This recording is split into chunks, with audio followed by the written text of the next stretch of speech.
आइए दोस्त, पहले तो मैं थैंक्स बोलना चाहूँगा जो आप अपना कीमती टाइम इस वीडियो को देख रहे हैं। और मैं मान के चलता हूँ आप सब लोग बढ़िया ही होंगे। तो आज का हम टॉपिक अपना स्टार्ट करते हैं कि हुती रेबेल्स एंड इसराइल के बीच में क्या चल रहा है, व्हाट्स गोइंग ऑन। सो पहले मैप में मैं दिखा देता हूँ कि इसराइल किधर है एंड हुती रेबेल्स कहाँ है। सो अगर आपको मैप क्लियरली दिख रहा है तो जहाँ मेरा भी कर्सर है इस समय, थोड़ा सा मैं zoom कर लेता हूँ। ये ये तो अगर मैं इसराइल पे यहाँ क्लिक करूँगा तो ये जो वाइट वाइट बाउंड्री टाइप बन रही है ये इसराइल है। एंड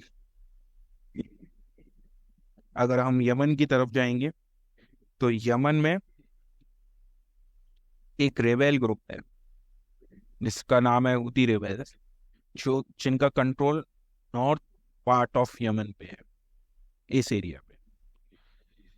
से थोड़ा सा मैं 1-2 मंथ पहले जाऊंगा तो ये जो हुती रेबेल्स लोग हैं, इन लोगों ने थोड़ी दुनिया के लिए प्रॉब्लम क्रिएट कर रखी है, थोड़ी या काफ़ी ज़्यादा, वो भी आप लेना चाहो तो। प्रॉब्लम क्या कर रखी है लोगों ने, जो कार्गो शिप है जो यूरोप से ऑल ओवर यूरोप, जिनको ट्रेड करना है एशियन कंट्री से, east Asian country like India, Afghanistan, Pakistan and other also, तो वो ये ट्रेड रूट पकड़ते हैं अपना सामान और इधर उधर से पहुंचाने के लिए, रेड सी वाला। और जो हूती रेबल्स हैं वो इधर बैठे रहते हैं, बैठे रहने बोल लो या यहाँ से अटैक करते हैं। तो आपको दिखेगा कि ये काफी नैरो पैसेज है ये वाला। तो ये यहाँ पर शिपों पे अटैक कर देते हैं। और ऐसा भी पास में भी एक इंसिडेंट या और भी हुए हैं, मुझे अभी एक ही रिकॉल हो रहा है, जिसमें इंडियन आर्मी ने इन हूती रेबल्स को रोका था। एक ऑपरेशन ऐसा परफॉर्म कराता है अपनी इंडियन आर्मी ने। तो अभी तो ये हूती रेबल्स ये रेड सी पे क्योंकि प्रॉब्लम क्रिएट कर रखे हुए हैं, तो बहुत सारी शिपों को ये रूट लेना पड़ता है कि पूरा अफ्रीका कवर कर, Africa continent and then Asia में एंटर कर। तो ये काफी लंबा रूट है, एक्सपेंसिव है। तो ये एक बड़ा प्रॉब्लम। चलते हैं हम अपने आर्टिकल पे, CNN ने पोस्ट करा है। तो आर्टिकल की हेडिंग जो कह रही है वो ये है कि Israel strike Yemen for the first time following deadly Houthi drone attack. तो ऐसा कुछ हुआ है कि पहले हुतीस ने कुछ इसराइल पे अटैक करा, फिर इसराइल ने यमन पे पहली बार जाके ये अटैक करा है। क्योंकि अगर आप देखोगे मैप में तो काफ़ी डिस्टेंस है इसराइल और यमन में, तो उन्होंने यहाँ जाके ऑपरेशन करा है, ये बड़ी बात है। नेक्स्ट चलते हैं कि ये हुतीस का रोल क्या है। ये जो आपको पता ही है कि गाजा एक स्ट्रिप है इसराइल के मैप के अंदर ही बोल लो या अलग बोल लो, I do not know what exact word use to है, बट गाजा स्ट्रिप एक एरिया है जिसको हम पैलेस्टीन बोलते हैं, और एक वेस्ट बैंक जो अभी के लिए है, ये सिचुएशन है। तो ये हुती रोवेल्स वालों का इसमें क्या रोल है। तो बेसिकली ये इसराइल पे क्यों अटैक कर रहे हैं, क्योंकि इनका मानना है कि भाई तुमने हमारे लोगों पे, हमारे ब्रदर एंड सिस्टर पे अटैक कर रहे हो तो हम तुम्हें परेशान करेंगे भाई साहब। तो इनका ये कहना है। ठीक है। एक्चुअली में यहाँ इन्होंने इस आर्टिकल एक और चीज़ कवर करी है कि सऊदी अरेबिया जो है, एक और हमें पता है काफ़ी ऑयल रिच कंट्री है, तो ये राइवल है ईरान का एक्चुअली। एंड जो हूती रेबल्स हैं इनको टैकिंग है ये ईरान से।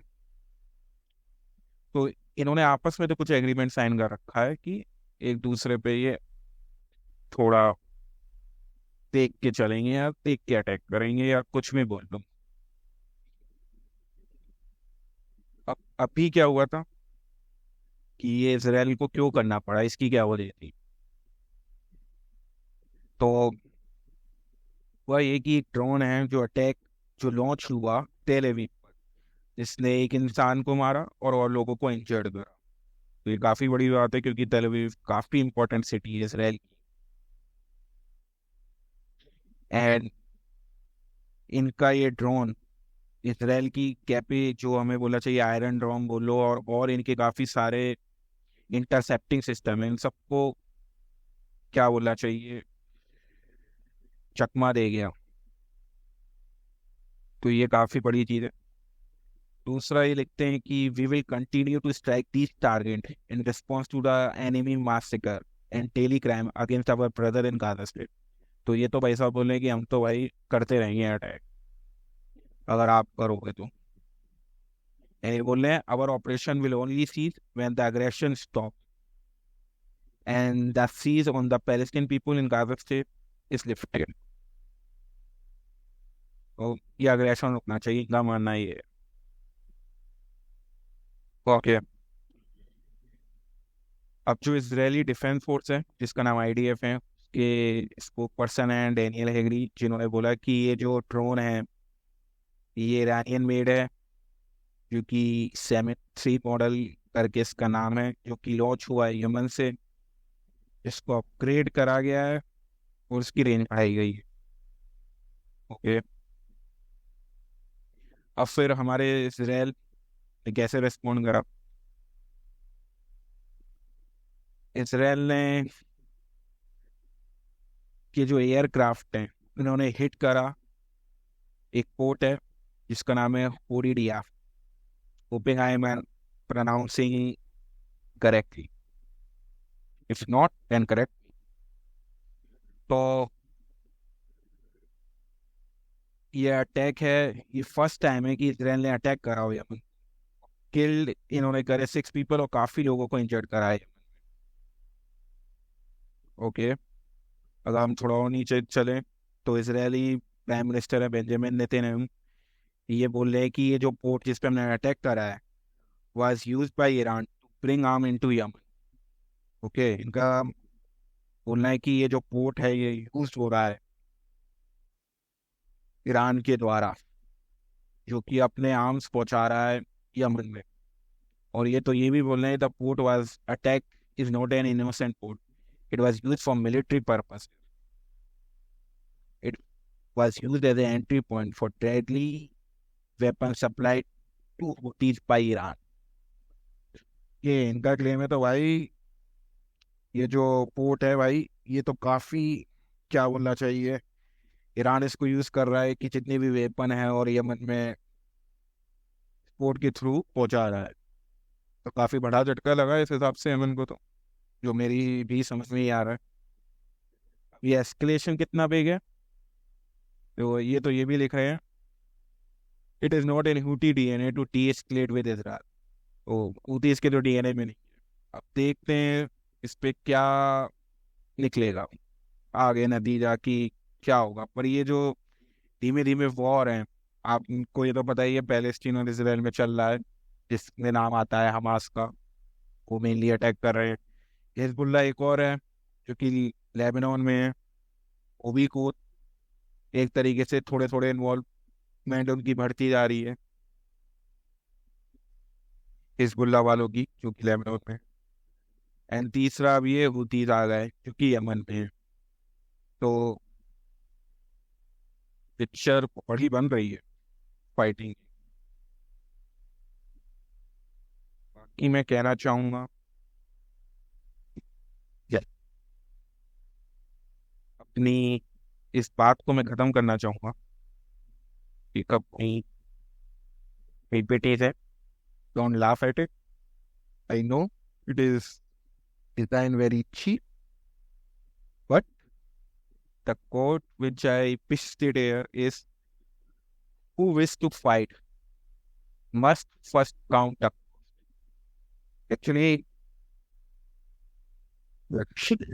ये जो लाइन है ये मुझे काफी अच्छी लगी, तो इसलिए मैंने जस्ट इसको सोचा आपको बता दूं कि जो फाइट का सोच रहा है उसको अपना काउंट करना ही चाहिए, क्योंकि एक्चुअली में वॉर में कोई जीतता नहीं है, बस किसका लॉस कम हुआ वो बोला जा सकता है कि भाई ये विनर है। तो चलिए हम अपना डिस्कशन इसी बात पे खत्म करते हैं। आपको जो भी फीडबैक देना है कमेंट पे दीजिएगा।